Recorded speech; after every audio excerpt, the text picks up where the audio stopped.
Anyone who believes in indefinite growth on a physically finite planet is either mad or an economist. We don't want to focus politics on a notion that involves the rejection of principles around which a large majority of our fellow citizens organize their lives. We are not as endlessly manipulable and as predictable as you would think.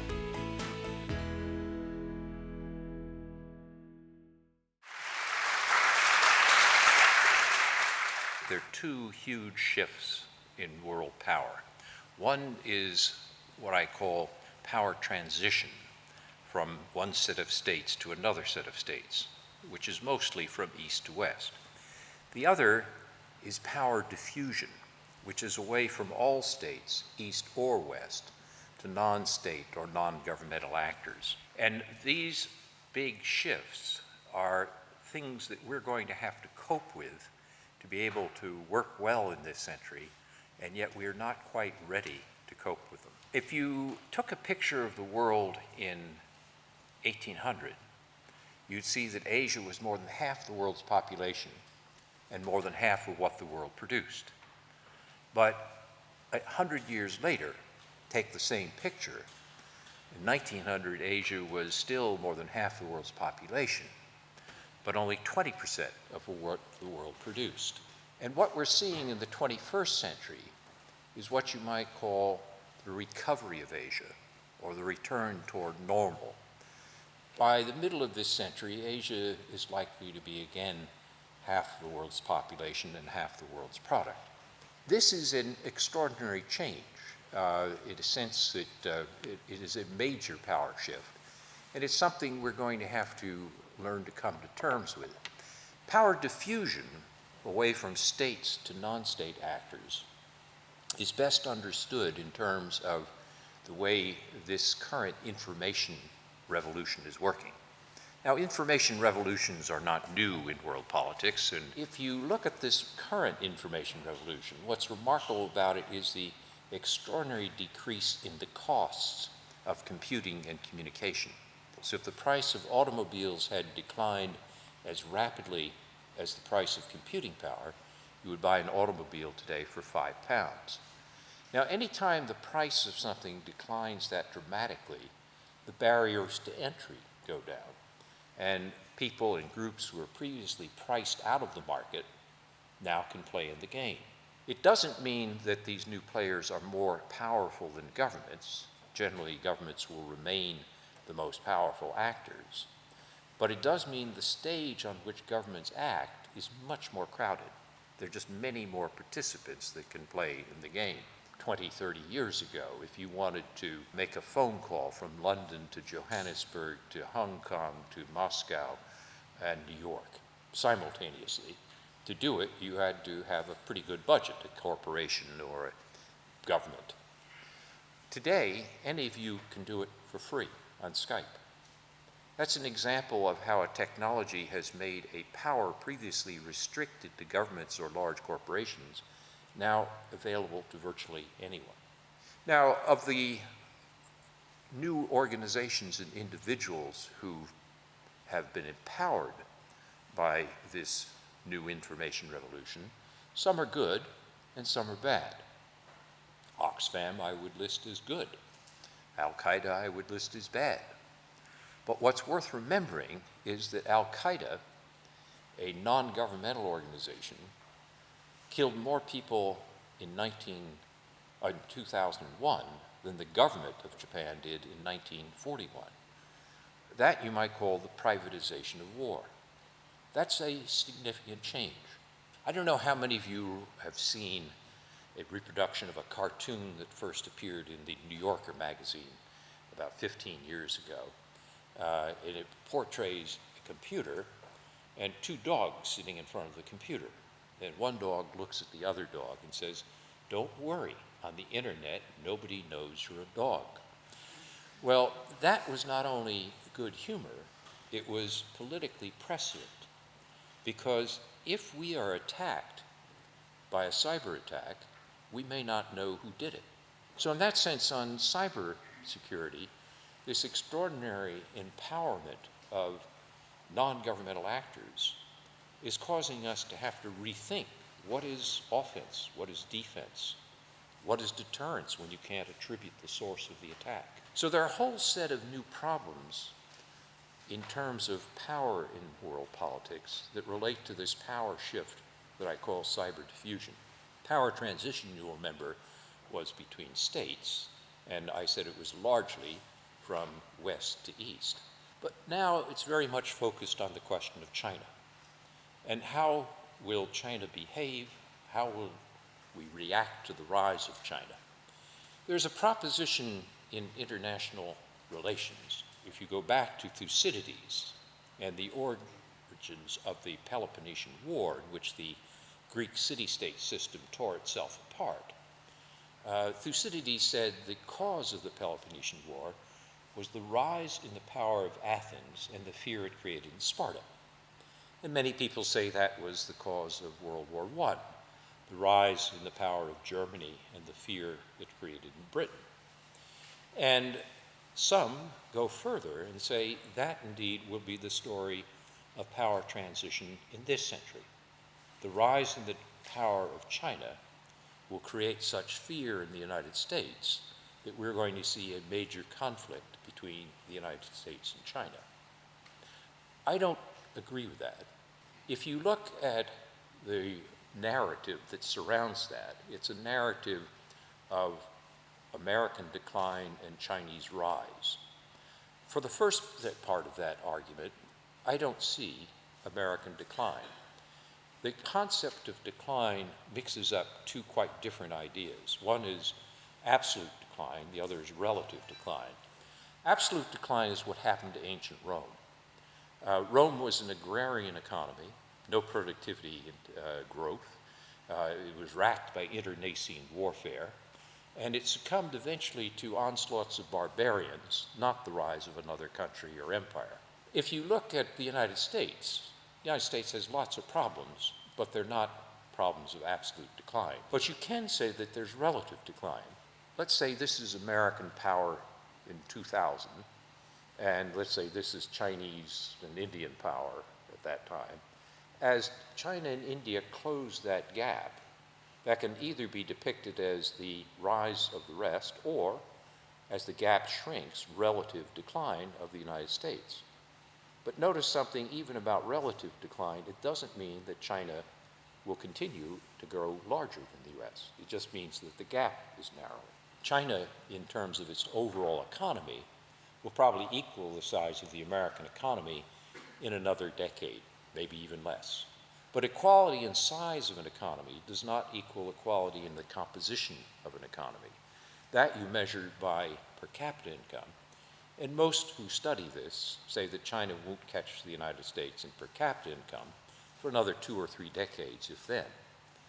And then if you look at other dimensions of power, military power, for example, China is growing in its military power. And if you look at soft power, which is the ability to affect others to get the things you want through attraction and persuasion rather than coercion and payment, China is making major efforts to increase its soft power. It's spending billions of dollars on Confucius Institutes and trying to develop its own Chinese equivalent of Al Jazeera, but it's limited in its soft power by its authoritarian system. So China won't be able to fully develop soft power until it is able to relax internally, and that's not about to happen. So in that sense, I don't see China passing the United States in economic, military, or soft power soon, if ever. And the net effect of that is that we have time to deal with the environment, to help shape the environment, so China has incentives for good behavior and can punish itself with bad behavior. So that's why I don't believe in this Thucydides trap that some people do regarding power transition. Another reason why we're going to need to work well with China is because we're going to need to cooperate on some of the issues that are going to be the greatest challenges of the 21st century. If I think of power in the 21st century, I use the metaphor of a three-dimensional chess game. On the top board of military power, the world is unipolar, and the United States is the only country capable of projecting military power globally, and is likely to stay that way for a decade or two. Go to the middle board of economic relations among states, and you will find that the world is multipolar. Here's where Europe acts as an entity, and the European economy is larger than the American economy. But go to the bottom board of transnational relations, things that cross borders outside the control of governments, where these diffusion of power occurs and the non-state actors are so important, and power is chaotically distributed. Then the only way you can deal with it is by organizing networks of cooperation. So you have to rethink what you mean by power. You have to realize that if power is the ability to get the outcomes you want, sometimes you get them by power over others, sometimes you can only get them by power with others. And many of the issues which are going to be the great challenges of our century come from this bottom chessboard, and we're only going to be able to deal with them if we learn how to combine our soft and hard power resources and deal with the challenges working with others, not just over others. And that, to me, is the great question. Have we adapted our own thinking about power to understand that? Or are we still thinking in terms that a great power is a country able to prevail in war? Prevailing in war still matters, but in an information age, it may matter as much whose story wins as whose army wins. The future is still very much a future of nation states. I remember Paul Collier, the development economist, speaking here perhaps last year, and saying that probably in his view, global governance was no stronger, the institutions of global governance are no stronger now than they were 20 or 30 years ago. Arguably, they were weaker. It's interesting that global governance, institutions of global governance, don't seem to play a huge role in your kind of scenarios for the future. Well, I think international institutions are very important, but I think the ways in which we thought about them in the past, for example, with the United Nations as part of a great constitutional settlement after 1945, I think that way of thinking about them is no longer very useful. UN is very important. It's the only organization in the political terms which is near universal and therefore has legitimacy to confer. But it's also true that the more parties there are, the more actors there are, the harder it is to get anything done. And I think as we think about institutions, we're going to have to think in terms of the European terminology of variable geometry. We're going to have some organizations which are going to be informal networks. We're going to have some organizations which are going to be agenda-setting organizations like the G20. We're going to have some which will have bureaucracies and staff which can do detailed studies or implement things like the International Monetary Fund. But it's going to be combinations of these institutions which are going to have to deal with these problems. And I don't think that the idea of improving the UN to be a world government is the right model to pursue. So one of our speakers recently is a guy called Evgeny Morozov. I don't know whether you've come across his book, but he argues against the idea that technology or even the internet diffuses power. He demonstrates, for example, how totalitarian regimes are becoming ever more sophisticated at how it is that they are using this power. The Chinese undertaking online consultations, or the Iranian authorities using crowdsourcing to identify demonstrators. So he argues that we should be slightly more tentative about the idea that technology will diffuse power away from states, because it may well be that states actually find this some of this technology extremely useful to them in, for example, keeping eyes on dissidents. I mean, there's some people who say, this is just wonderful, it diffuses power, it's democracy, and so forth. It's not. It's a game of cat and mouse. If you're a Syrian intelligence official and you want to know who a protester's friends are, Facebook is great. On the other hand, it's also true that sometimes Facebook and Twitter can be used, as they were in Egypt, to organize collective action in ways which if you tried to go house to house or sit in the square and wait for people, you couldn't have done. I think some people's view would be this isn't about the diffusion of power, it's a concentration of power. That, when you look at the relationship between, Goldman Sachs and the American government, for example, what you're actually seeing is corporate power overlaid on government power, and on a global scale, concentration of power in the hands of people who, with questionable accountability. Do you think that's an alarmist view? Oh, no, I think there's something in it. Very clearly, you have vast concentrations of corporate power. The question is, that's not all that new. I mean, after all, in the United States, in the days of the oil trust and John D. Rockefeller, there's a far greater concentration of power than there is now. And if you think back in the new areas of cyber space, it was what, 15 years ago that everybody was worried about Microsoft becoming the monopolist? Well, guess what? Nobody thinks of Microsoft as a monopolist anymore. Now they talk about Google as the monopolist. Well, you know, that's not so clear either. So maybe Facebook is the monopolist. I think that, yes, there are vast concentrations of power, but there's enough dynamic in the system that I don't think that they're controlling the world. There's a descriptive point in which you say, have there been vast concentrations of private wealth and corporate wealth which have disproportionate political effects? The answer is yes, and always have been. Is it getting much, much worse? I'm not convinced. I mean, I think as long as you don't think the threat of that corporations are now footloose, money moves around the world, oh, the I point think, that you made, yeah. so that holding states to, I mean, we've seen in Europe, one of the things that's contributed to the debt crisis is countries undercutting each other in relation to corporate taxation. Right, and we've had this in the United States for a long time, where states compete with each other to offer tax breaks to corporations to move within the United States, not merely across borders. Yes, there are problems, and I don't want to deny the problems, but I think it also helps to have a historical perspective as to whether this is a lot worse than it was in the past. If you ask me today, am I more worried about corporations today than I would have been a century ago about Standard Oil, I would be more worried about Standard Oil as a monopoly. Someone said to me recently that the only thing that the highly polarized left and right in America agree about is the threat of China. And indeed you argue in the book that actually in a way America should be perhaps more concerned, less obsessed by external threats and more concerned by its own internal capabilities. What are the things that you think America needs to attend to if it's going to remain the kind of city on the hill? Well, I think there's three things. One, which is most immediate, is the debt crisis. If they can't deal with the deficit and the piling up of debt, and you lose confidence in the dollar, and the dollar then is no longer reserve currency, that could be, that's one. The second one that worries me very much is the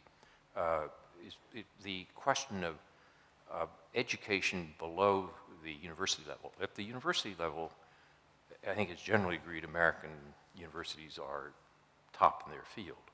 But if you look at secondary and primary education, some of it's very, very good, but some of it's not.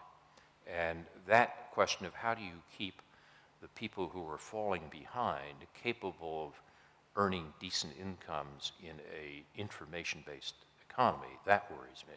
But the one that worries me most, frankly, of all these possibilities is imagine a series of terrorist attacks with nuclear weapons which devastated several American cities, and in which the American reaction would be to turn inward, to cut off immigration, to cut off external trade, essentially to undercut the political and civil liberties that give us so much of our soft power. That, I think, would be devastating.